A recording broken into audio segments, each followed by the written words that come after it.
Gece düşmüş uykularıma, üşümüşüm, korkmuşum, bir yerlere sığınmışım.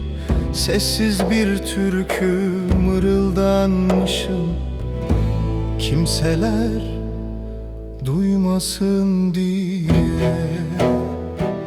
Kar yangını gece pusularında, mermisi ağza sürülmüş bir sevdanın acısını yaşamışım. Bedenimin üşümesi ayazın pususundandır. Pusu kurulmuş sabahlara can tedirgin, can ölüm pahasındadır.